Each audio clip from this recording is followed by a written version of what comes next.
නමෝ බුද්ධාය. ඒ භාග්‍යවත් අරහත් සම්මා සම්බුදුරජාණන් වහන්සේට අපගේ নমස්කාරය වේවා. ඔබේ කලන මිතුරා ශ්‍රද්ධා රූපවාහිනිය ඔස්සේ අපමාදේන සම්පාදේත උතුම් සදහම් පිළිසඳර අද දවසෙත් ඔබට සමීප කරමින් අපි තාම දයාවෙන් ඔබේ ආලින්දේ මුණ ගැහෙනවා. ඉතින් අපි පළමුවෙන් ගුරු දෙවිඳුන් වන්දනමාන කරගනිමු. ඒ සමගම අපට අනුකම්පාවෙන්ම මේ උතුම් සදහම් පිළිසඳර පිණිස වැඩමවා වදාළ ගරුතර මහ සංඝරුවන අපගේ පින්වත් ස්වාමින්ද්‍රයන් වහන්සේ අපි හැමදෙනාම ආදර ගෞරවයෙන් දෙපා නැමද පිළිගනිමු. ස්වාමීනි අපගේ নমස්කාරය වේවා.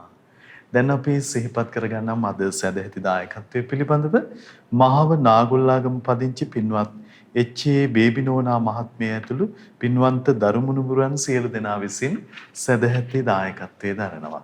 ඉතින් මේ පින්වන්ත හැමදෙනාමත් ඒක රාශි කරගන්නවා. ඒ වගේම පින්වන්ත ඔබ හැමදෙනාමත් කැටුව සදහම් පිළිසඳර පවත්වන්න අපි සූදානම්. අපි නැවතත් මහා සංඝරුවන වන්දනමාන කොටගෙන ඒ පිණිස ආරාධනා කරගනිමු. ස්වාමීනි අපට අනුකම්පාවෙන් අද දවසෙත් අනුශාසනාවන් සිදු කරන සේක්වා. අවසරයි ස්වාමීනි. නමෝ බුද්ධාය. සියලු දෙනාටම තෙරුවන් සරණයි.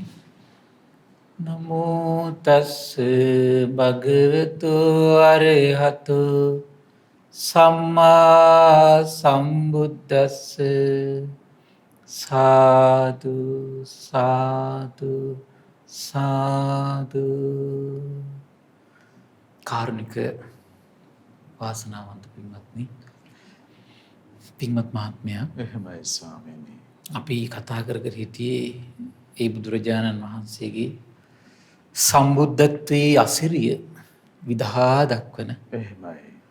අරහත්ත්වයේ අසිරිය විදහා දක්වන, එහෙමයි. දෙව් මිනිසුන්ට ශාස්ත්‍රූ බව විදහා දක්වන, එහෙමයි ස්වාමීනි. අනුත්තර පුරිස් ධම්ම බව විදහා දක්වන, ඒ වගේම ලෝක විදූ බව විදහා දක්වන, එහෙමයි. හරි ආශ්චර්ය ඒ වගේ ගුණ සමුදායක්ම ප්‍රකට කරවන එහෙමයි. උතුම් සම්බුද්ධ දේශනාව. එහෙමයි ස්වාමීනි.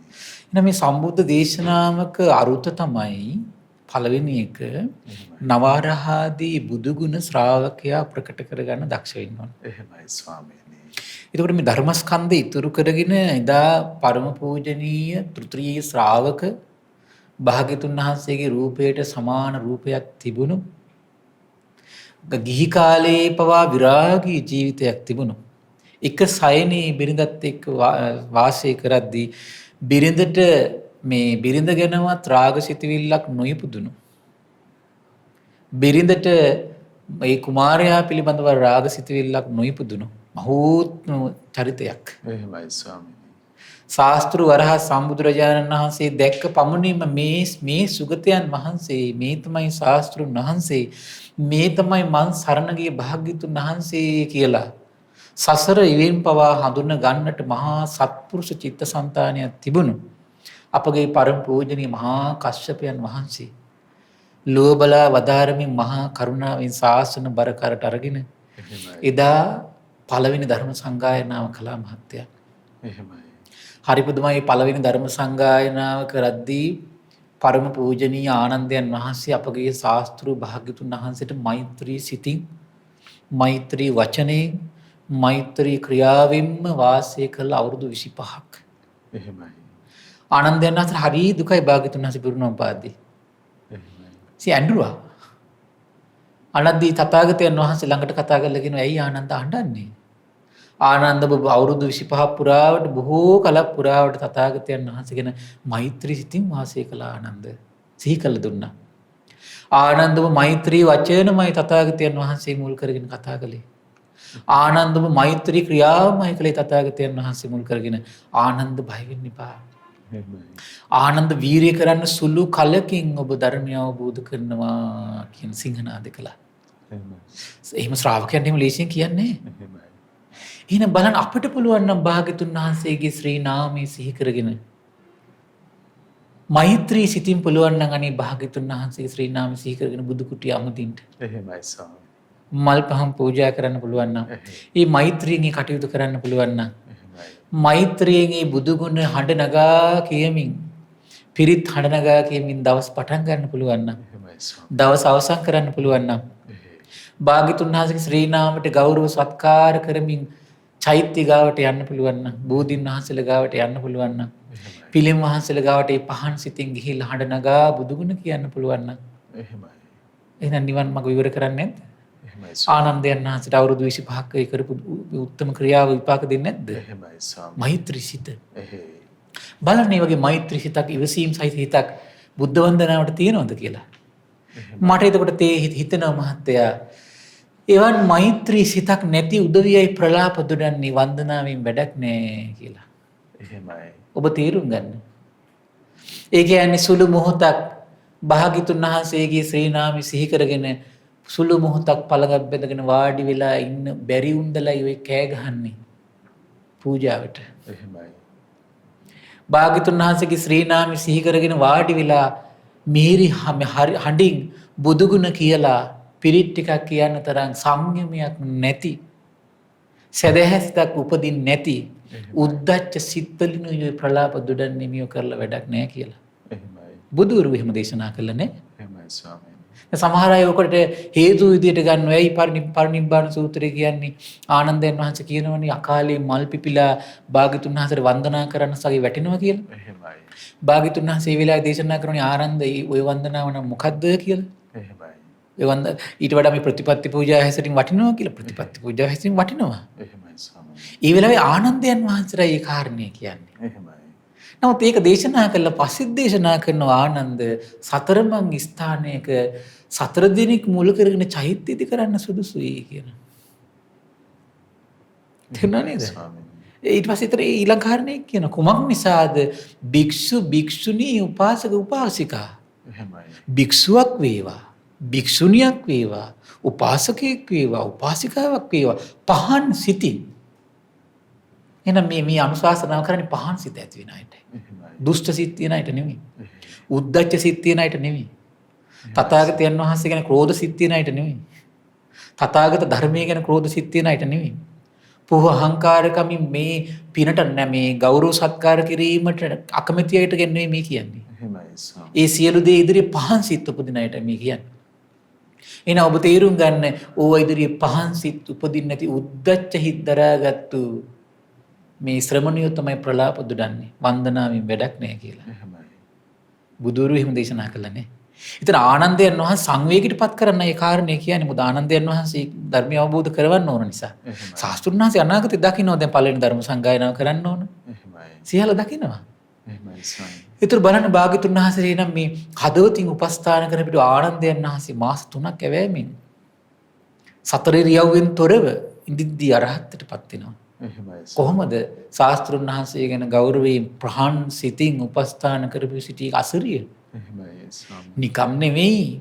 භාග්‍යතුන් වහන්සේගේ ශ්‍රී මුව මඩලින් 45 වසක් පුරාවට ඇදහැළුණු ඒ අමා ධර්මය 84000ක් ධර්මස්කන්ධේ එකම සිත් මණ්ඩලයක දරාගත්තු කෙනෙක් මේ මහෝත්තමී ගෞතම බුද්ධ ශාසනයේ සිටිනවා නම් කවුරුද? ආනන්දයන් වහන්සේ.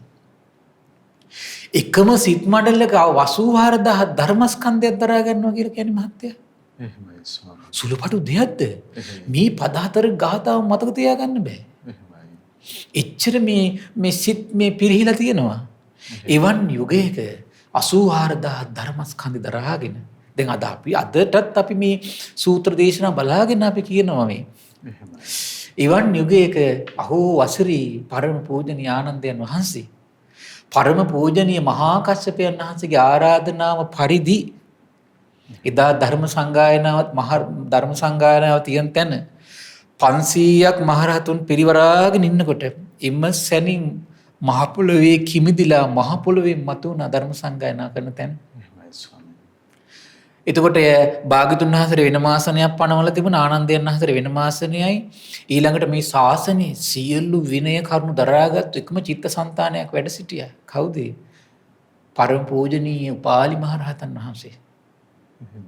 දැන් ධර්ම විනිශ්චයට ඉන්නේ මා පරම පූජනීය මහා කස්සපයන් වහන්සේ. ඊට පස්සේ මා භාග්‍යතුන් වහන්සේ උසා වෙනම ආසනයක් තිබුණා මහත්තයා. භාග්‍යතුන් වහන්සේ උසා වෙනම ආසනයක් පනවලා හරිම ආශ්චර්යයි. භාග්‍යතුන් වහන්සේ දැන් වැඩ ඉන්නවා. කවුරුත් දන්නේ නැහැ.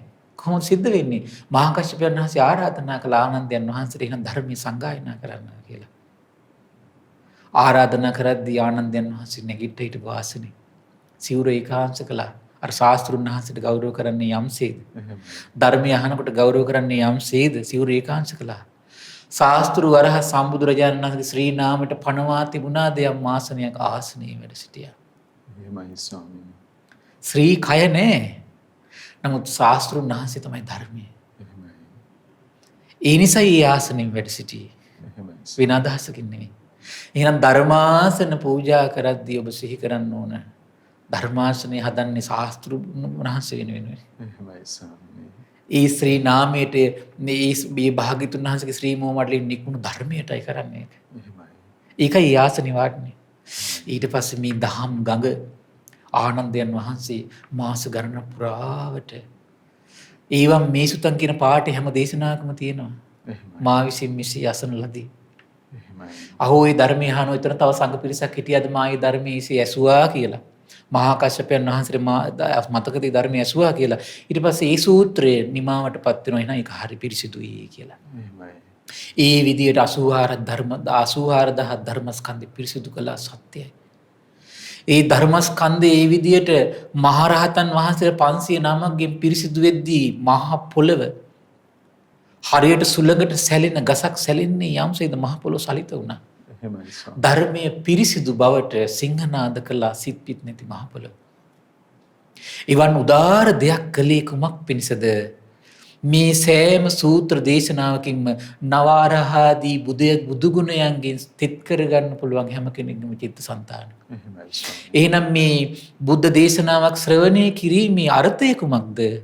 නවාරහාදී බුදු ගුණ මේ සිහි කර ගනිමින් එහෙමයි ස්වාමීනි. නවාරහාදී බුදුගුණ ප්‍රඥාවෙන් තේරුම් ගනිමින් ශාස්ත්‍රු වරහ සම්බුදුරජාණන් වහන්සේගේ ශ්‍රී නාමයට ගෞරව උපහාර දක්වමින් දෙව් මිනිස් ලෝකයා සසර දුකෙන් ඈතර කරවන ශාස්ත්‍රුන් වහන්සේ පවා ශාස්ත්‍රුන් වහන්සේ කරගත්තු ධර්මයට සත්කාර කරමින් එහෙමයි.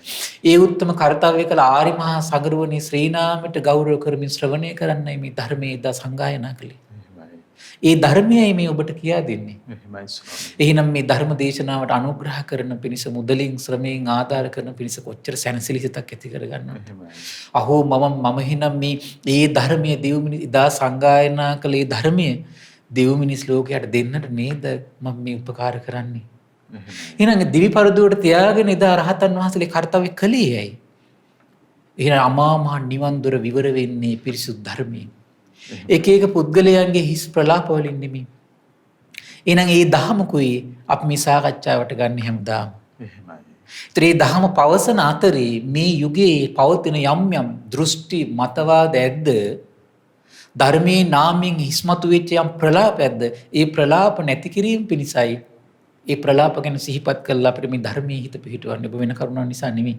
අපිට ඒ ඇයට ගරහන්න උවමනාවකුත් නැහැ. ඒකට ඒ අය වෙලා දකින්න අපට උවමනාවකුත් නැහැ. අපට අවශ්‍ය වෙන්නේ වැරදි දෘෂ්ටිය ඔබ ඉදිරියේ පෙන්වන්න කරන්න පමණයි. අධර්මයේ ඔබ ඉදිරියේ පෙන්වන්න කරන්න විතරයි අපට ඕන. ධර්මයේ ඉස්මතු කරන්න විතරයි අපට ඕන. ශාස්ත්‍රුන් වහන්සේගේ අරහත්ත්වයට පහදවීම විතරයි අපේ මූලික අරමුණ. ඒ උතුම් ශ්‍රී සම්බුද්ධත්වයේ අසිරියට පහදවන්නයි අපට ඕන. මොකද ඒකට හේතුව නවහරහාදී බුදුගුණ වලට පහදිද්දී ධර්මයේ ස්වාක්කාත සම්දිට්ඨික බවට ඔබේ හිත චිත්ත සංතානයේ පහදිනකොට ආර්ය මහා සංගරුවනේ ශ්‍රී නාමයට සුපටිපන්න ගුණයට පහදිනකොට ඒ අවබෝධය ඔබේ හිත තුළ උපදිනකොට අමා මහ නිවන් මඟ විවර වෙනවා. එහෙමයි ස්වාමීනි. සතර පායට යන බැමි ගැලවීමෙන් පවතින මොහොතක්. එහෙමයි. එහෙනම් මේ ධර්ම දානයට උපකාර කරන පිරිස ඒ පිණිසයි අනුග්‍රහ කරන්නේ හදවතින් සතුටු වෙන්න. එහෙමයි. ඉතින් මහත්තයා අපි දැන් මේ සාකච්ඡා කරමින් හිටියේ අපගේ පරම පූජනීය මිහිඳු ආනන්ද මහරහතන් වහන්සේ සංගායනා කොට වදාළ එහෙමයි. මහා කශ්‍යපයන් වහන්සේ ප්‍රමුඛ රහතන් වහන්සේලා 509ක් අනුමත කොට වදාළ එහෙමයි. මහ පොළොව සලිත වෙමින් පිරිසිදුයයි කියලා සාදුකාර දීලා අනුමෝදන් මී වදාළ පරම පූජනීය මිහිඳු මහරහතන් වහන්සේ ලංකාවට ඒ පිරිසුදු දහම ඉස්මතු කළ දුන්නු ඒ පිරිසුදු දහම එහෙමයි. කාලේ වෙලිතලාවෙන් වැහිලා යද්දී පරම පූජනීය ගුරුදේවයන් වහන්සේ නැවතත් ඒ සූත්‍ර දේශනා ඉස්මතු කළ දුන්නා. ඒ දහමයි මේ කතා කරන්නේ. එහෙමයි ස්වාමීනි. ඔබ දක්ෂ වෙන්න ඒ දහමට ඔබේ සිත නතු කරගන්න. එහෙමයි. ඒ දහමෙන් ඔබේ හිත බඳින්න ඔබ දක්ෂ වෙන්න. එහෙමයි. ඒ දහමෙන් ඔබේ හිත බැඳුත් මේ ජීවිතේ ඒකට මහන්සි ගත්තොත් මහත්තයා සසර පුරාවට තමන්ගේ හිත දමනය වෙලා තී දහම ඉදිරියේ. මහන්සි ගන්න අනිත් අයගේ හිතත් ඒ පිරිසුදු දහමට බඳින්න. සසර පුරාවට ඒ කරගත්තු පුණ්‍ය කර්මයෙන් මේ අසත්පුරුෂ ඇසුරක් නම් ලැබෙන එකක් නැහැ. අධර්මයක් නම් දෙසවන්න වලට ඇහෙන එකක් නැහැ. තේරුණා නේද? අග්‍ර උදාර පිනක්. ඉතින් මේ දේශනාවේ හරි ලස්සන කාරණාවක් ඉස්මතු වුණා. මහත් දෘෂ්ටි ජාලයක් ගලවලා දැම්මා. වැරදි දෘෂ්ටි. මොකද ඒ කාලේ හිටියා වැරදි දෘෂ්ටි වල මේ නියලුණු පුන්නසේනී කියලා දෙන්නේ. එතකොට මේ දෙන්නා කුමක්ද වුනේ? එක්කෙනෙක් ගවයෙක් විදියට හැසිරීලා සුගතිය යන්න කල්පනා කළා. තව එක්කෙනෙක් සුනකයෙක් විදියට හැසිරීලා සුගතිය යන්න කල්පනා කළා. සමහරවිට මට හිතෙනවා මේගොල්ලෝ මේ මොකක් නිසාද මේක පුරුදු කරන්නේ නැති සමහරලාට තමන්ගේ ආචාර්යවරු කියපු නිසා වෙන්නත් පුළුවන්. සමහරලාට මෙහිමත් හිතනවා. දැන් බලමුට ගවයේ දිහා බලන් ඉන්නකොට පේනෝනේ කිසි කෙනෙකුට හානියක් නැහැ. එහෙමයි. එතකොට ඔළුව හරවගෙන බිම යනවා. හරිය අවිහිංසාවාදීනේ. අපි ළමයින්ටත් ඔය හැංගිරවනේ. කුරුල්ලෝ පියාස කළ නිදහසේ ඉන්නෝ දැක්කන් හිතනවා අනිත් අර වගේ කුරුල්ලෙක් වුණා නම් කොච්චර ෂෝද නිදහසේ ඉන්න පුළුවන් නේද කියලා මෝඩ හිතවිලි හිතෙන තරුණ අය නැද්ද? එහෙමයි සාමි. ඔව් ඉන්නවා. බලන්න මේ ඇති කරගන්න දෘෂ්ටි. හැමතිස්සෙම භාග්‍යතුන් වහන්සේගේ අවබෝධයෙන් හිතේ ඇති කරගන්න හැම ආකල්පයක්ම පිරිසුදු කරගන්න දක්ෂ වෙනවා නම් ශ්‍රාවකත්ව දියුණු වෙනවා. නිවන් මඟ විවර වෙනවා. වැරදි දෘෂ්ටි නැති වෙලා යනවා. ඒක නේද වෙන්න ඕන මහත්තයා.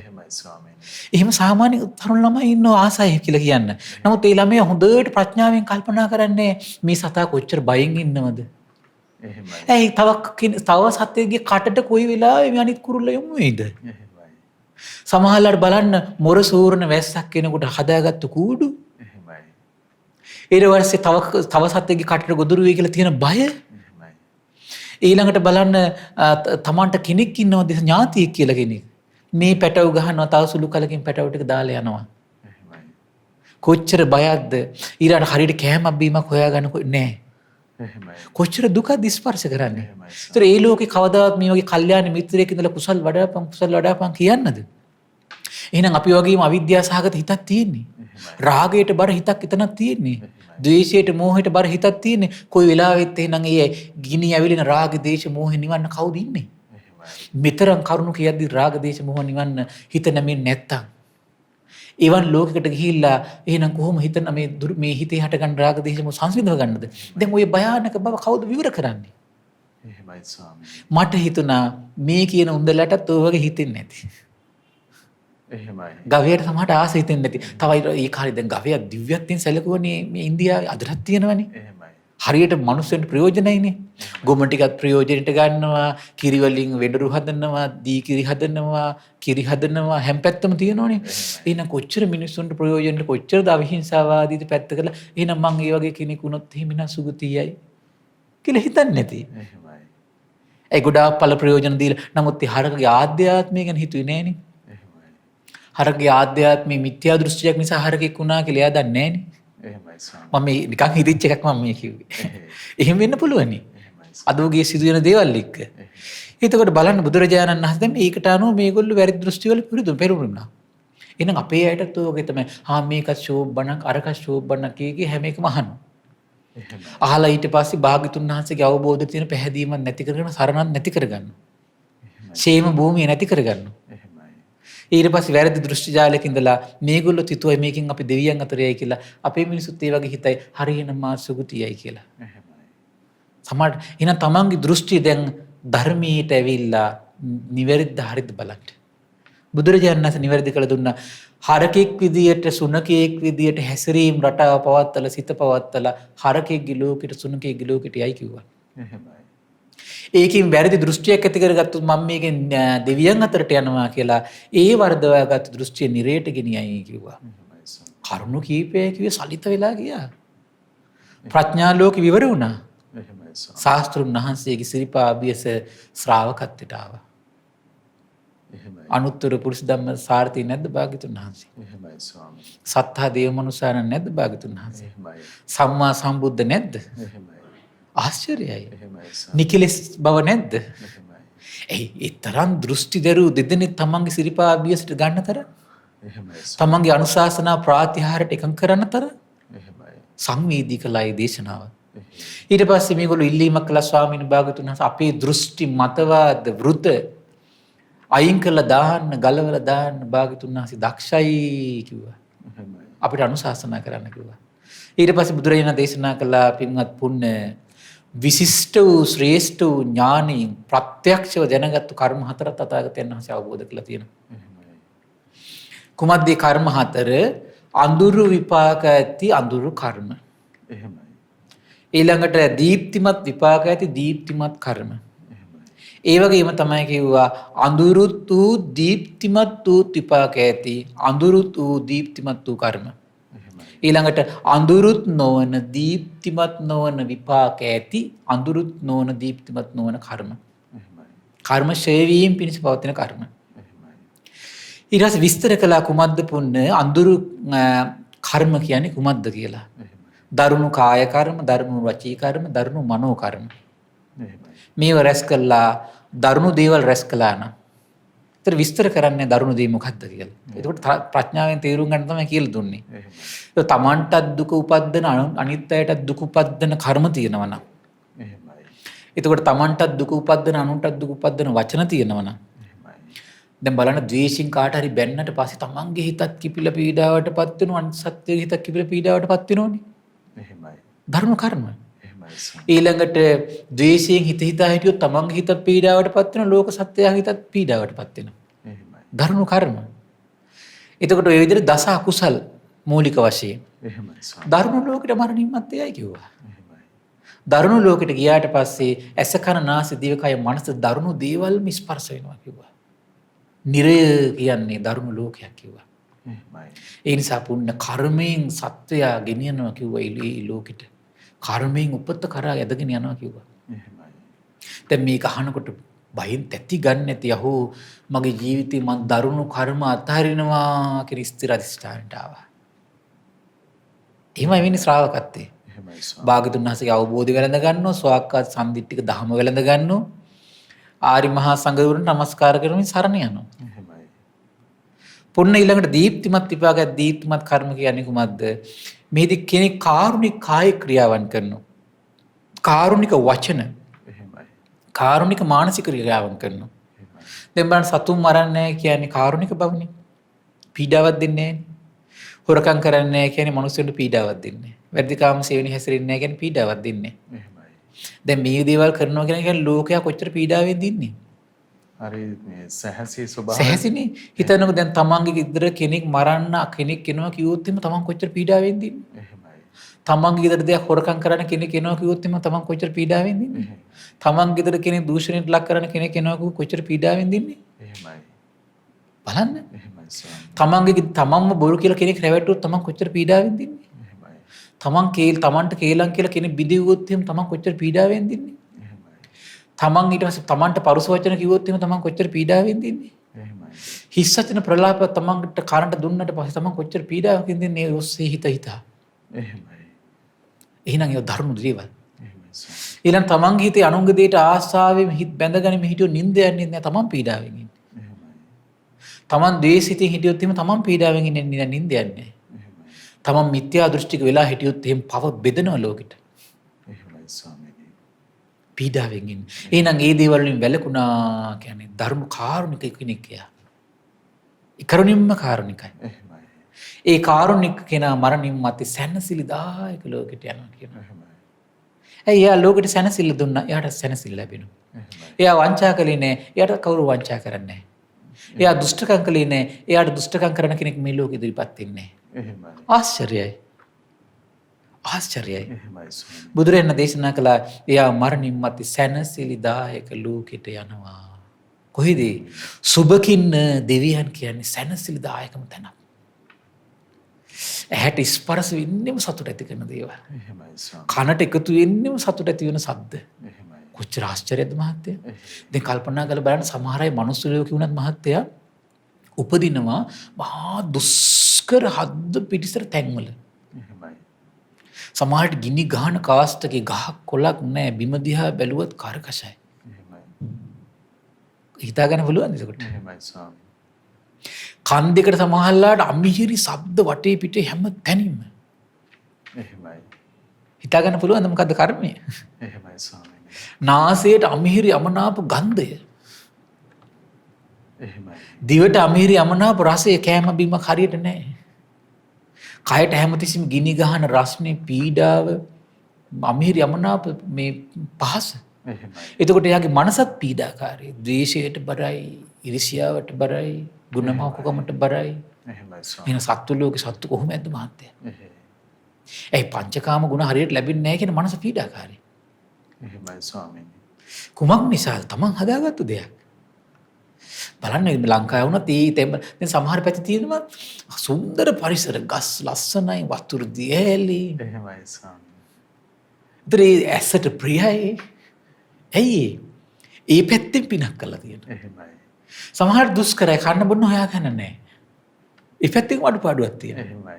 මොනවා හරි ඒ වගේ තැන් වල තියෙනවා. එහෙමයි ස්වාමීනි. හරි පුදුමයි ඒක. කර්මයේ විපාක කොට. කර්මයේ මහත්තයා. එහෙමයි ස්වාමීනි. දැන් මේ ඒ රටවල උපදින්නත් ඒ ක්‍රමයට. එහෙමයි. ලංකාවේ උපදින මිනිස්සුන්ගේ පුදුම වාසනාවක් තියෙනවා.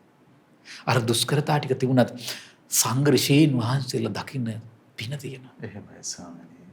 බණපද ඇහෙන පින තියෙනවා. දන් දෙන මිනිස්සු ඉන්නවා. එහෙයි. සුචරිතයේ යට ආස කරන මිනිස්සු ඉන්නවා. එහෙමයි. තෙරුවන්ට ඊටත් වඩා තෙරුවන්ට ආස කරන මිනිස්සු ඉන්නවා. එහෙමයි ස්වාමීනි. දැන් සමහර මිනිස්සු ඉන්න හොරකම් කරනවා තෙරුවන්ට ආසයි. එහෙමයි ස්වාමීනි. හරි පුදුමයි ඒක. සමහරට මොනවා හරි සසර පුරුද්දක් නිසා හරි පාප මිත්‍ර ඇසුරක් නිසා හරි අර කල්යාණ මිත්‍ර ඇසුරක් නැති වුණත් තෙරුවන්ට ආසයි. එහෙමයි. ඒ ඇසුරක් නැතිවීම නිසා සමහරට මොකක් නරක දෙයකට ඇබ්බැහිලා ඉන්නු තෙරුවන්ට ආසයි. එහෙමයි ස්වාමීනි. වාසනා ගුණ මහිමයක් නෙමෙයිද ඒක? එහෙමයි. ඒ තෙරුවන්ට ආස කරන එක වාසනා ගුණ මහිමය. ඒක සත්පුරුෂකම. ඒක උදාාර සත්පුරුෂකමක්. අඩුපාඩු තියෙන්න පුළුවන්. එහෙමයි. අඩුපාඩු තියෙන්න පුළුවන්. දැන් කුසල රැක්තුමත් එහෙමනේ. දුෂ්ටයි කියන හරියට. එහෙමයි. තෙරුවන්ට හරිය ආදරේ. කාලයක් තිබුණ මිත්‍යා දෘෂ්ටිකාගම වලට ආදරේ. නමුත් කාලයක් භාගතුන් වහන්සේගේ ධර්ම සාකච්ඡා කරනකොට භාගතුන් වහන්සේ සරණ යනවා. අරව අතාරිනවා. අමාරුවෙන් හරි. නමුත් ධර්ම ක්‍රියා තිබුණා යාගේ.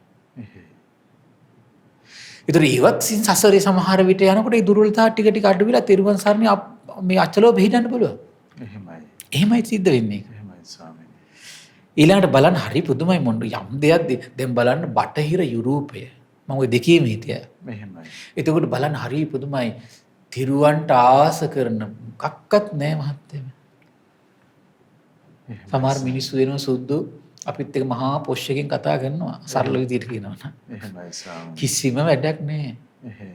සංඝයාට ගෞරවයක් උපදින්නේ තිරුවන් බුද්ධ මන්දිරේ මම පෙන්නනවා වඳින්නවත් හිතෙන්නේ නැහැ. එහෙමයි ස්වාමීනි. ඉතින් මම පුළුවන් හැටි යම් දහම් කරුණු ඉස්මතු කරනවා. ගෞරවයක් උපදින්නේ. ඒ ලෝකෙට ඒක සංවේදී වෙන්නේ. එහෙමයි. ප්‍රඥාව වඩවන ඒ සුන්දර ජීවිත ගැන සංවේදී වෙන්නේ. එහෙමයි. ප්‍රඥාවම අහිමි වෙලා යන. ප්‍රඥාවම අහිමි වෙලා තියෙනවා. එහෙමයි ස්වාමීනි. ප්‍රඥා. ඊළඟ නූතන විද්‍යාඥයෙක් ගැන කිව්වොත් එහෙමයි.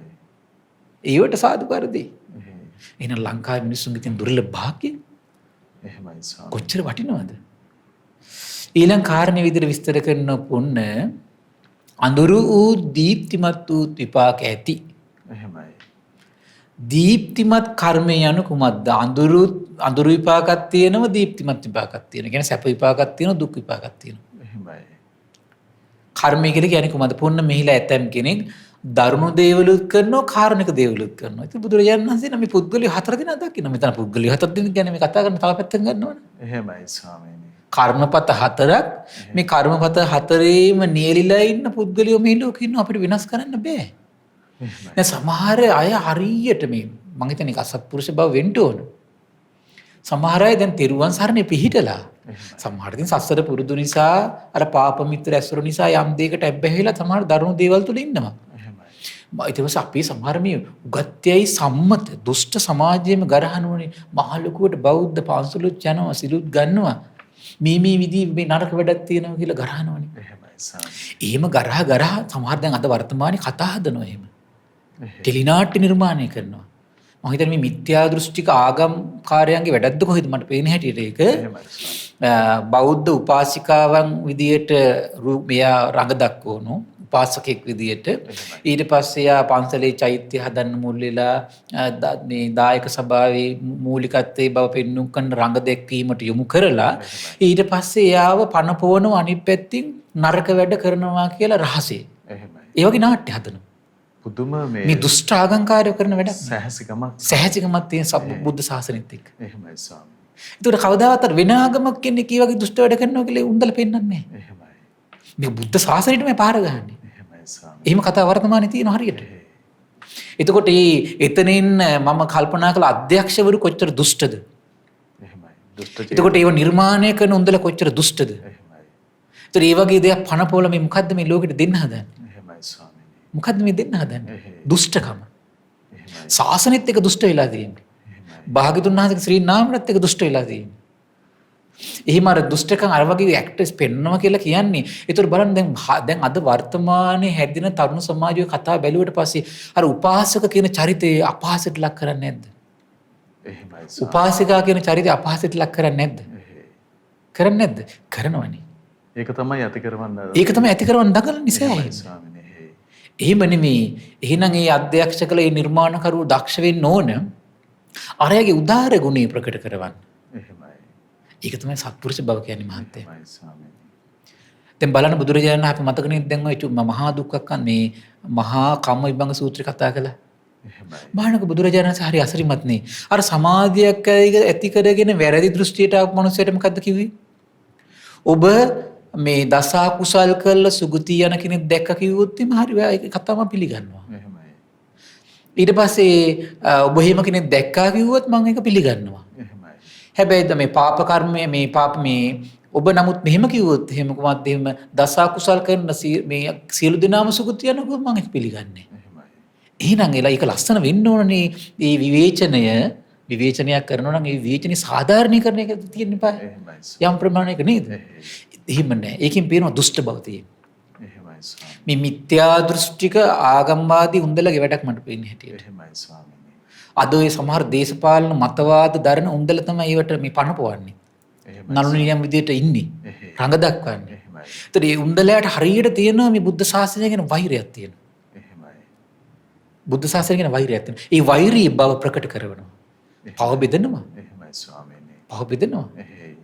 කෙනෙක් වැරද්දක් තියෙනවා නම් වැරද්ද බව පෙන්වන්න ඕන. නමුත් එයාගේ තියෙන උදාහර නිර්මල ගතියක් තියෙනම් පෙන්වලානේ කරන්න ඕනේ ඒක නේ. ශාසනයත් එතෙන්ද ගලපා අන්න ඒකනේ වැඩේ තියෙන්නේ. ප්‍රകൃතියෙන් හැමෝම වැරදි මනසක් සහිතවනේ ගොඩක් කියලාට. අනිවාර්යයෙන්. ඒ නිසා ඔබ දක්ෂ වෙන්න ඕනේ නිර්මාණකරුවන්ගේ දේවල් බලද්දී. එහෙමයි.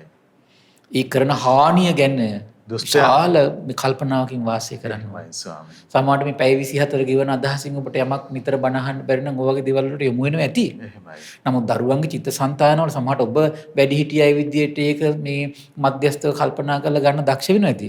සමහර අය උපහාසාත්මක උපාසක චරිත වලට hina වෙනවා. එහෙමයි. එහෙමනේ අපි දක්ෂ වෙන්න ඕන. එහෙනම් මේක උදාර ගුණයක්, මේක වැරදි ගුණයක් කියලා වෙන් කළ දක්වන්න එන. එහෙමයි ස්වාමීනි. තෙරුවන් සරණේ පිහිටලා ඉන්න එක උදාර ගුණයක්නේ. එහෙමයි. තෙරුවන් විශ්ේ පිනක් කරනවා කියන එක උදාර ගුණයක් නේ. එහෙමයි. පේන්න කළත් උදාරයිනේ. එහෙමයි. ලෝකෙට පේන්න කළා කියලා හිතන්නකො. ඒකත් උදාර නැද්ද? උදාරයිනේ ඒක. එහෙමයි. පේන්න කළා කියන මානසික මේ අකුසලයට වෙනම කරහන්න ඕන. එහෙමයි. එයා කරපු යහපත් ක්‍රියාවට වෙනම ප්‍රශංසා කරන්න ඕන. එහෙමයි. ඒක තමයි සත්පුරුෂ බව කියලා කියන්නේ. නැත්තම් අපි අසත්පුරුෂ. අසත්පුරුෂ වෙනවා. එහෙමයි. අසත්පුරුෂ වෙනවා. එහෙයි. ඊළඟට දේශනා කරනවා මෙහිලා ඇතැම් කෙනෙක් දරුණු වූ කාර්මික වූ කායික ක්‍රියාවන්ගෙන් කටයුතු කරනවා. දරුණු වූ කාර්මික වූ වාචික ක්‍රියාවන්ගෙන් කටයුතු කරනවා. ඒ වගේම දරුණු වූ කාරුණික වූ මානසික ක්‍රියාවන්ගෙන් කටයුතු කරනවා කියනවා. ඒ කියන්නේ නේද ඒක නා කාලයකට සත්තු මරනවා කාලයකට සත්තු මරන්නේ නැහැ. එහෙමයි. කාලයකට හොරකම් කරනවා කාලයකට හොරකම් කරන්නේ නැහැ. කාලයකට වැරදි කාම සේවනය හැසිරෙනවා කාලයකට නැහැ. එහෙම නැත්නම් සත්තු මරන්නේ නැහැ හොරකම් කරන්නේ නැහැ වැරදි කාම සේවනය හැසිරෙනවා. එහෙමයි. එහෙම නැත්නම් හොරකම් කරන්නේ නැහැ වැරදි කාම සේවනය කරන්නේ නැහැ. සමහර සත්තු මරනවා. ඒ වගේ කියන්නේ මේ කායික මේ දරුණු ඒවත් තියෙනවා කාර්මික ඒවත් තියෙනවා. එහෙමයි. ඊළඟට බොරු කියනවා සමහරට කේලම් කියන්නේ හිස් වචන නැහැ පරුස වචන නැහැ. සමහරලාට බොරු කියනවා නමුත් කේලම් හිස් වචන පරුස වචන නැහැ. අර ඒ වගේ දේවල්. ඒතර මානසික කියලා කියන්නේ සමහරලාට මේ කෙනෙක්ගේ කාරුණික හිතක් තියෙනවා. නමුත් සමහරලාට තරහ කියලා ද්වේෂණික කටයුතු කරනවා. එහෙමයි. ඒ දෙකම ප්‍රැක්ටිස් වෙනවා එතකොට. පුරුදු වෙනවා. කියන්නේ මනස පවතින හැම දෙයකටම සකස් වෙනවනේ මහත්තයා. එහෙමයි. ඒතර මේ සකස් වෙන හැම දෙයකටම අනුව අපිට නොතේරුණාට යම් දෙයක් නිර්මාණය වෙනවා. පිනකුයි පවකුයි කියලා දෙයක්. එහෙමයි. හරි පුදුමයි ඒක. පිනකුත් නිර්මාණය වෙනවා, පවකුත් නිර්මාණය වෙනවා. එහෙමයි. බුදුරු දකින්න දේ එහෙමයි ස්වාමී. ආශ්චර්යයි නේද? ඒතර සාමාන්‍ය මේ කිසි දෙයක් නොදකින ලෝකෙ හිතනෝ කාය දුස්චරිතය අපි හිතමුකෝ දවසක් දෙකක් තුනක් අවුරුද්දක් මාසයක් කරනවා දැකලා හිතනෝ මේ අනිවාර්යෙන් නිරියනවා කියලා. එහෙමයි ස්වාමී. අපි ඒ වගේ පටු සිතින් දැකලා පටු සිතින් දෘෂ්ටි වලට එනවා. බුදුරු එහෙම නැහැ. සම්මා සම්බුදුරජාණන් වහන්සේ එහෙම නැහැ. එහෙමයි. බුදුරජාණන් දේශනා කරන ওই විදියට කාරුණික කායික ක්‍රියාවනුයි කාරුණික වාචික ක්‍රියාවනුයි කාරුණික මානසික ක්‍රියාවන්. ඒ වගේම දරුණු කායික ක්‍රියා, දරුණු වාචික ක්‍රියා, දරුණු මානසික ක්‍රියා මේ හැම එකකම මිශ්‍රව නියරිලා ඉඳලා එයා මරණින් මත්තේ කොහෙද යන්නේ? දුක්ඛදායක වූ සැනසිලිදායක වූ ස්වභාවයට ලෝකෙට යනවා. එහෙමයි ස්වාමී. දුකක් දුන්න නම් සැපත් දුන්න නම් ලෝකෙට දුකත් ස්පර්ශ කරන සැපත් ස්පර්ශ කරන ලෝකෙට යනවා කියලා හරියම ආශ්චර්යයි. එහෙමයි ස්වාමී. ලස්සන වචන එහෙමයි. කොච්චර සුන්දරද මේ ධහම නේද මහත්තයා? එහෙමයි ස්වාමී. පුදුම ආර්යයි, පුදුම සුන්දරයි, පුදුම ආශ්චර්යයි, පුදුම අద్භූතයි. එහෙමයි. මේ තියෙන සම්බුද්ධත්වය, එහෙමයි. අරහත්ත්වය. ඊළඟ විස්තර කරන බුදුරජාණන් වහන්සේ මේ විදියට දුක්ඛදායක වූ සැනසිලිදායක වූ ලෝකේ ඉපදිලා දුක සැප මිශ්‍ර වෙච්ච ස්පර්ශයන්ගෙන් යුක්ත වෙනවා කියනවා. ඒ කියන්නේ යාගේ ඇහැ ගාවට සැප උපදවන රූපත් වෙනවා දුක් උපදවන රූපත් වෙනවා. එහෙමයි ස්වාමී. කන ගාවට සැප උපදවන රූපත් වෙනවා ශබ්දත් වෙනවා දුක් උපදවන ශබ්දත් වෙනවා. එහෙමයි. නාසිකාවට දුක සැප මිශ්‍ර වෙච්ච රූප මේ ගඳ සුවඳ දෙනවා. එහෙමයි. දිවට දුක සැප මිශ්‍ර වෙච්ච රස තියෙනවා. එහෙමයි. කයට දුක සැප මිශ්‍ර වෙච්ච පහස ලැබෙනවා. මනසට දුකයි සැපයි මිශ්‍ර වෙච්ච අරමුණු වෙනවා. එහෙමයි. අර බෝසතාණන් වහන්සේ මව්කුසේ පිළිසිඳ ගන්න මොහොතේ මෑණියන්ට ලැබෙනවා කියන්නේ සැප විතරනේ. එහෙමයි ස්වාමීනි. බෝසතාණන් වහන්සේ අසරිය මෑණියන්ට බලපානෝනේ. එහෙමයි. බලන්න මේ පිණේ අසරිය. එහෙමයි ස්වාමීනි. බුදුරජාණන් දේශනා කරනවා කුමද්දේ මිනිස්සයෝ ඇතැම් දෙවිවරු ඇතැම් විනිපාතිකයින් තමයි කියන එහෙම ඉන්නේ. එහෙනම් මනුස්ස ලෝකය කියලා කියන්නේ දුක සැප මිශ්‍ර වෙච්ච ලෝකයක්. එහෙමයි. ඒ අතර මහා පුරුෂයෙක් විතරයි සැප ස්පර්ශ කර කර ඉන්නේ. කවුද? භාග්‍යතුන් වහන්සේ. එහෙමයි. මහා පුරුෂය විතරයි. එහෙමයි ස්වාමීනි. ඊළඟට විස්තර කරනවා ඇතැම් දෙවිවරුත් එහෙම කියන සැපයි දුකයි දෙක මිශ්‍රයි කියනවා. එහෙමයි. ඉතින් දැන් මනුස්ස ලෝකේ ගොඩාක් ගත්තොත් එහෙම දුක පැත්ත 90% න සැප පැත්ත 10% වගේ තියෙනවා. එහෙමයි. ගොඩක් පිරිසකට. එහෙමයි. සුළු පිරිසකට ඉන්න භාගයට භාගේ. කලාතුරක මහා පුරුෂයෝ ඉන්නවා 90%ක් සැප 10%ක් දුක. එහෙමයි. දැන් බෝසතාණන්සට උනා ජරා දුකෙන් මිදෙන්න බෑනේ. එහෙමයි. දැන් ඕ මේ කියන ඔක්කොම අමා මහ නිවර ඇරෙන්න අනිත් හැමතැනකම තියෙන්නේ ජරා දුක තියෙනවා ඉතින්. එහෙමයි ස්වාමීනි. ව්‍යාධි දුක මරණ දුක තියෙනවා. එහෙමයි. නමුත් හරි ආශ්චර්යයි මහත් දිව්‍ය ලෝක ගැන කියද්දී දැන් මනුස්ස ලෝකේ නම් ජරාවටපත් වෙලා උත්පල වෙලා සමහරලාට අවුරුදු 10 20 මනුස්ස ලෝකෙ ඉඳලා නේ මැරෙන්නේ. ඒ ස්වභාවය දෙවියන් අතර නෑ හැබැයි. එහෙමයි. ඒක විස්තර කරන්නේ ඒක ජරාව හරි පුදුමයි. ඒක ජරාව විස්තර කරලා තියෙන්නේ දුර්වර්ණ වෙනවා ටිකක්. එහෙමයි. ඇඳුම් අවපහ ගැන්වෙනවා මල් මාලා පර වෙනවා එච්චරයි. එහෙමයි ස්වාමීනි. ඒක අර ජරා දුක අර කියන විදිහට නෑ. එහෙමයි. දෙවියන් අතර. එහෙමයි. ආශ්චර්යයි නේද? එතන බ්‍රහ්ම ලෝකෙ කොහොමද? එහෙමයි. දැන් සුද්ධාවාසය කියන එක හරි පුදුමයි. සුද්ධාවාසය කියන තැන මහත්තයා ආයුෂ කවදා හරි දවසක හිත ඇතුලේ තියෙන කෙලෙස් ටික දුර වෙලා යයිද ඒ මොහොතින් පිරුණම් පානවා. එහෙමයි ස්වාමීනි. රහත් වෙලා ඒ ලෝකෙ සිටීමක් නෑ. එහෙමයි. බ්‍රහ්ම ලෝකෙ රහතන් වහන්සේලා නෑ. සිටීමක් නෑ. පිරුණම් පානවා. එහෙමයි. ආශ්චර්යයි. එහෙමයි. බුදු කෙනෙක්ගේ අවබෝධය. එහෙමයි. බුදුරජාණන් දේශනා කරනවා ওই විදියට පුන්න කර්මයන්ගෙන් සකස් වුණු සත්‍යය තමයි කියනවා ඒ වගේ උපතක් කරා ඇදගෙන යන්නේ. එහෙමයි ස්වාමීනි. ඒ කරන දෙයට අනුවමයි කියන උපදින්නේ. උපන්නා වූ සත්‍යය ඒ ස්පර්ශයන් ලැබලා ඒ පහසයන් ලැබලා ඒ විඳීම් ලැබලා සැප දුකටපත් වෙනවා කියනවා. පුන්න කර්මය දායාද කරගෙනයි කියන ඉන්නේ. පුන්න කර්මය මේ උපත් ස්ථාන කරගෙනයි කියන ඉන්නේ. එහෙමයි. ওই විදියට අඳුරු දීප්තිමත් විපාක ඇති අඳුරු දීප්තිමත් කර්ම කරනවා කියන්නේ ඔකටයි කියනවා. එහෙමයි. දැන් මේගොල්ලන්ගේ හිත් ප්‍රඥා ලෝකෙන් ආලෝකමත් වෙවිද යනවා. ඒ ප්‍රඥා ලෝකෙන් ආලෝකමත් වෙවි ඉන්නකොට හිත ඇතුලේ දුෂ්ප්‍රාච්‍යම බැහැර වෙනවා. එහෙමයි. මිත්‍යා දෘෂ්ටිය බැහැර වෙනවා. එහෙමයි. වැරදි දෘෂ්ටි බැහැර වෙවි යනවා. දේශනාවේ තියෙනෝනේ. දැන් මේ වෙලාව බණ අහගෙන ඉන්නකොට ශ්‍රද්ධාව වැඩිනව නම් අසද්ධාව දුර වෙලා යනවා. එහෙමයි. මේ වෙලාවේ මේ භාග්‍යතුන් වහන්සේගේ අවබෝධය පිළිබඳ විශ්වාසය උපදිනවා නම් මිත්‍යා දෘෂ්ටි දැන් ඡය වී පවතින මේ වෙලාවේ. එහෙමයි ස්වාමීනි. දැන් සම්මා සංකල්ප දැන් උපදින මොහොත මිත්‍යා සංකල්ප බැහැර වී යනවා දැන්. එහෙමයි. සම්මා වායාමයේ ඉන්න මිත්‍යා වායාමයේ දැන් බැහැර කරන මොහොත. සම්මා සතිය මේ මොහොතේ වැඩෙනවා. මිත්‍යා සතිය දැන් බැහැර වෙවි යනවා. කොහොමයි ආර්ය අෂ්ටාංග මාර්ගය වැඩෙන්නේ? එහෙමයි. එහෙනම් මේ ධර්ම ප්‍රචාරයට මේ උපකාර කරන පිරිස අමා මහ නිවන් මඟ විවර කරන මාර්ගය වඩන්නයි මේ අනුග්‍රහ කරන්නේ. එහෙමයි ස්වාමීනි. ඒකයි ධර්ම ශ්‍රවණයෙන් රහතුන් බිහි වෙන්නේ ක්‍රමයට. එහෙමයි ස්වාමීනි. මාර්ගය වැඩි. මාර්ගය වැඩෙනවා. එහෙමයි ස්වාමීනි. ඉස්සරහට බලාපොරොත්තු වෙන බොජ්ජංග වැඩෙන හැටි, ඉන්ද්‍රිය ධර්ම වැඩෙන හැටි මේ ධර්ම දේශනාවත් තුළ මම විස්තර කරන්න බලාපොරොත්තු වෙනවා. එහෙමයි ස්වාමීනි. ඉස්සරහ දේශනාවලින් ඊළඟට විස්තර කරන පොන්න අඳුරුත් නො දීප්තිමත් නො විපාක ඇති. අඳුරුත් නොවන දීප්තිමත් නොවන කර්ම ෂය වීම පවතින පව කර්මය කියන්නේ කුමක්ද? එහෙමයි. පුන්න එහිදී යම් මේ කර්මයක් අඳුරු වේ නම්, අඳුරු විපාකයෙන් යුක්ත වේ නම්, ඒ ප්‍රහාණය කිරීම සඳහා යම් චේතනාවක් ඇද්ද? ඒ වගේම යම් මේ කර්මයක් දීප්තිමත් වේ නම්, දීප්තිමත් විපාකයෙන් යුක්ත වේ නම්, ඒ ප්‍රහාණය කිරීම සඳහා යම් චේතනාවක් ඇද්ද? එහෙමයි. ඒ වගේම යම් මේ කර්මයක් අඳුරුද දීප්තිමත් වේද? අඳුරු දීප්තිමත් විපාකයන්ගේ යුක්ත වේ නම් ඒ ප්‍රහාණය කිරීම සඳහා යම් චේතනාවක් ඇද්ද? ඒතර හරි පුදුමයි මේක විස්තර කරන්න ඕන කාරණාවක්. එහෙමයි ස්වාමීනි. මට පුළුවන් වුණොත් මම ඉදිරි දවසක ආයේ මේක අරගෙන විග්‍රහ කරන්නම්. දැන් කාල වේලාව මදි නිසා මොකද මේක ආර්ය අෂ්ටාංග මාර්ගයේ සම්බන්ධ කරලා විග්‍රහ කරන්න ඕන. එහෙමයි. අවසරයි ස්වාමීනි. ආර්ය අෂ්ටාංග මාර්ගය අරගෙන විස්තර කරන්න ඕන කාරණාව. එහෙයි. අපි බලමු මේක විස්තර වශයෙන් යම් ප්‍රමාණයකට විස්තර කරගෙන අපිට තේරෙනවා එහෙනම් මේ ලෝකේ දුක් විපාක ලබා දෙන දරුණු කර්ම ෂය කරන චේතනා තියෙනවා. එහෙමයි ස්වාමීනි. ඊළඟට සැප විපාක ලබා දෙන යම් චේතනාවක් ඇද ඒ චේතනාව ෂය කරන චේතනා බුදු කෙනෙක් අවබෝධ කරනවා. එහෙමයි. ඊළඟට දරුණු වූ කාරුණික වූ යම් චේතනා ඇද ඒ ඔක්කොම ෂය කරන චේතනාවක් තථාගත සම්මා සම්බුදුවරුයි දකින්නේ. සසරට බඳින යම් චේතනාවක් ඇද සැප හෝ දුක් ලබා දෙන ඒ සියලු චේතනා දුරු කරන චේතනාවක් සම්බුදුවරු දකිනවා. අසිරිමත් මහත්තයා. එහෙමයි ස්වාමීනි. සම්බුදුවරු දකිනවා. එහෙයි.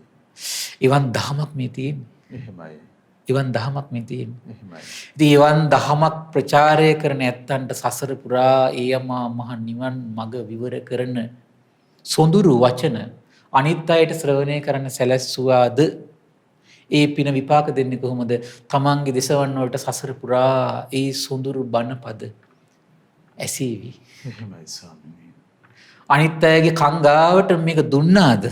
කන ගාවටමනේ දීලා තින්දේ. එහෙමයි. ඇස් දෙක ගාවට දුන්නාද? අර භාග්‍යතුන් වහන්සේ පංච වර්ගයේ භික්ෂුන් වහන්සේ හොයාගෙන ගිහිල්ලා බණ පද තමන්ගේ දෙසවන්න වලට දුන්නේ යම්සේද? යසකල පුත්‍රයා එන මාර්ගයේ ඉඳගෙන බණ පද දුන්නේ යම්සේද? ඒ පිනේ එහෙමයි ස්වාමීනි. දුන්නේ යම්සේද? දැන් දාරුචීරියට හොයාගෙන එන්න උනා. එහෙමයි ස්වාමීනි. එහෙනම් බලන්න මේ තමන්ගේ කන ගාවටම බණපද දෙන්නේගේ වටිනාකම. එහෙමයි. ළඟටම කල්යාණ මිත්‍ර සේවනයේ දෙන වටිනාකම ළඟට මේ වාසනාව උදා කළ දෙනවා. එහෙමයි ස්වාමීනි. ඊවන් උදාර මේ දහමක් තියෙන්නේ. එහෙයි. ඉතින් ඊවන් උදාර දහමකින් පින්වත්නි තමන්ගේ ජීවිතේ සුවපත් කරගන්න මේ ලැබුණු ජීවිතේ තමන් දක්ෂ වෙන්න ඕන. එතකොට මේ දක්ෂ බව තමන්ගේ ජීවිතේ දියුණු කරගන්න ඕන. එහෙමයි. එතකොට ඒකට පින තමයි අනුග්‍රහ කරන්නේ ඇත්තටම. එහෙමයි ස්වාමීනි. ගෞතම බුද්ධ ශාසනයේ දිහා බලද්දී මහා ශ්‍රාවකයන්ගේ මේ උදාර වෙනස් බවට හේතුව සසරේ පිරු පිනමයි. එහෙමයි. ඉතින් ඒ නිසා මේ උදාර පිනෙන් යුක්ත වෙච්ච ජීවිතයක් ගොඩනගා ගන්නට මේ පින්වත් සියලු දෙනාටම වාසනාව උදා වේවා කියලා ආශිර්වාද කරනවා. ඉතින් අද දවසෙත් අපට අනුකම්පාවෙන් මේ භාග්‍යවතුන් වහන්සේ වදාළ උත්තම ශ්‍රී සද්ධර්මය අපගේ පින්වත් ස්වාමීන් වහන්සේ පෙන්වා වදාළ ඒ අපට අනුකම්පා ඇති පූජනීය මහා සංඝරත්නය අපි හැමදෙනාම ආදර ගෞරවයෙන් වන්දනමාන කරගනිමු. ස්වාමීනි අපගේ নমස්කාරය වේවා. ස්වාමීනි අපට අනුකම්පාවෙන් මෙතෙන් සිට පුණ්‍යානුමෝදනාවත් සිදු කරන සේක්වා. අවසරයි ස්වාමීනි. කාරුණික පින්වත්නි අද දින අපමාදේන සම්පාදිත ධර්ම දේශනාව සඳහා අනුග්‍රහය දරන්නේ මහව නාගොල්ලාගම පදිංචි පින්වත් එච්.ඒ. බේබිනෝනා පින්බර මාතාව ඇතුළු දරු මුණුබුරන් විසින් ඉතින් මේ රැස් කළා උදාර පින සක්දෙවිඳුන් ගටිකාර බ්‍රහ්ම රාජ්‍ය ඇතුළු සියලු දෙවිවරුන් ඒ වගේම විස්කන් දෙව් පුතු සතරවරන් රජදරුවන් සෙම්පත් දෙවිවරු ඉෂ්ඨකාමී දෙවිවරු ප්‍රදේශ භාර පළාත් භාර දෙවිවරු ලෝකපාලක දෙවිවරු ගෞතම බුද්ධ ශාසනයේ හිත කැම සියලු දෙවිවරුන්ට මේ පින් අනුමෝදන් වේවා. ඒ වගේම සුමන සමන් දිව්‍ය රාජ්‍ය ආලවක දෙවියන්ට මේ පින් අනුමෝදන් වේවා. ආයුෂයෙන් වර්ණයෙන් සැපයෙන් බලයෙන් වැඩේවා. දෙවියන්ගේ දෙහිමි රැකවරණය පරම පූජනීය ගුරු දෙවියන් වහන්සේ ඇතුළු මහා සංඝරුවනට සලසා දෙත්වා. දිවියෝ දුතුන් දහමින් සැනසීම ලබත්වා කියලා සාදු කියලා පින් අනුමෝදන් කරන්න. ඒ වගේම රැස් කළ සියලු පුණ්‍ය ධර්මයන් කල්යාණ මිත්‍ර පරම පූජනීය ගුරු දේවයන් වහන්සේට මහා සංඝරුවනට මේ පින් අනුමෝදන් වේවා. මහමිුනාසපු වාසී ලෝකවාසී මහා සංඝරුවනට මේ පින් අනුමෝදන් වේවා. අනගාരികා මෑණිවරුන්ටත් පැවිදි අපේක්ෂක දරුවන්ට මේ පින් අනුමෝදන් වේවා. පින්බර දෙමව්පියන්ට මේ පින් අනුමෝදන් වේවා. නිදුක් වේවා, නිරෝගී වේවා, සුවපත් වේවා. උතුම් ධර්මය අවබෝධ කරගන්න වාසනාව උදා වේවා කියලා සාදු කියලා පින් අනුමෝදන් වෙන්න. ඒ වගේම රැස් කළා වූ සියලු පුණ්‍ය ධර්මයන් එච්.ඒ. බේබිනෝනා පින්බර මාතාවට දරුමුණුපුරන්ටත් පින්වත් එච්.ඒ. බේබිනෝනා මහත්මිය ඇතුළු දරුමුණුපුරන්ගේ සියලු ඥාතීන්ට ඒ වගේම උපකාර කළ සියලු දෙනාට ශ්‍රද්ධා මාසික ධර්ම දාන සියලු සමාජිකයන්ටත් ඒ වගේම ශ්‍රද්ධා කාර්ය මණ්ඩලයේ සියලු දෙනාට මේ උතුම් වැඩසටහන සාර්ථක කරගන්න උපකාර කළේ පින්වත් මහත්මාට මේ පින් අනුමෝදන් වේවා. නිදුක් නිරෝගී සුවපත් භාවයේ චිරජීවනයේ සැලසේවා. තුනුරුවනේ අනන්ත ආශිර්වාද දෙවියන්ගේ දෙහිමි රැකවරණ සැලසේවා. ධර්මය අවබෝධ කරගන්න වාසනාව උදා වේවා කියලා සාදු කියලා පින් අනුමෝදන් වෙන්න. ඒ වගේම රැස් කළ සියලු පුණ්‍ය ධර්මයන් බේබිනෝනා මහත්මිය ඇතුළු දරුමුණුපුරන් පවුලේ සියලු දෙනා නමින් මිය පරලොව ගිය සියලු ඥාතීන්ට පරලොව සැපේ පිණිස මේ පින් හේතු වාසනා වේවා කියලා සාදු කියලා පින් අනුමෝදන් කරන්න. සියලු දෙනාටම තෙරුවන් සරණයි. නමෝ බුද්ධාය. ඉතින් අද දවසෙත් අපට අනුකම්පාවෙන් මේ භාග්‍යවතුන් වහන්සේ වදාළ උත්තම ධර්මය අපගේ පින්වත් ස්වාමීන් වහන්සේ පවසා වදාලා. ඒ ශ්‍රී සද්ධර්මයේ ශ්‍රද්ධා රූප වාහිනිය ඔස්සේ මුළු මහත් ලෝකයටම දායාද කොටගෙන ධර්ම දානමය පින්කම ලෙසින් මහත්ඵල මහානිසංස උත්තම පුණ්‍ය ධර්මය අප රැස් කරගත් අපගේ පින්වත් ස්වාමීන් වහන්සේටත් නොවලහා අනුමෝදන් වේවා. පුණ්‍යානුමෝදනාවෙන් පින්වන්ත මහා සංඝරුවන සුවපත් වේවා. පින්වත් ස්වාමින් වහන්සේට උතුම් චතුරාර්ය සත්‍ය ධර්මයේම අවබෝධ වේවා. සාදු සාදු සාදු. ඉතින් සදැහැති දායකත්වයේ දරන්නට යෙදුණු මහව නාගොල්ලාගම පදිංචි පින්වත් එච්.ඒ. බේබිනෝනා මහත්මිය ඇතුළු ඒ පින්වන්ත දරුමුණුපුරන් හැම දෙනාමත් පින්වන්ත ඔබ හැම දෙනාමත් ඊටාම දයාවෙන් අපි සිහිපත් කරගන්නවා. ඉතින් පිනැති ඔබටත් අවස්ථාවක් තිබෙනවා මේ උතුම් සදහම් පිළිසඳරෙහි සදැහැති දායකත්ව බරපැන වෙන් කරගනිමින් උතුම් ධර්ම දානමය පින්කම සිදු කරගන්න. ඉතින් ඒ සඳහා අපි ඔබට ආරාධනා කරනවා 071 232 88 87 දුරකථන මාර්ගය ඔස්සේ පිළිබඳව වැඩි දුර තොරතුරු විමසන්න කියලා දයාවෙන් ආරාධනා කරනවා. එහෙමනම් තුනුරුවන පාමුලට පැමිණ ධර්මයෙන් ජීවිතාර්ථවත් කරගන්න සියලු ආසනාවන් උදා වේවා කියලා අපි ප්‍රාර්ථනා කරගන්නේ.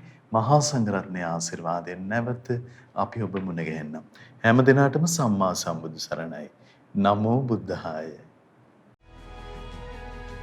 මෙවැනි වටිනා ධර්මදේශනා නැරඹීමට ශ්‍රද්ධා YouTube චැනලය සබ්ස්ක්‍රයිබ් කර සීනුව ලකුණ ඔබන්න.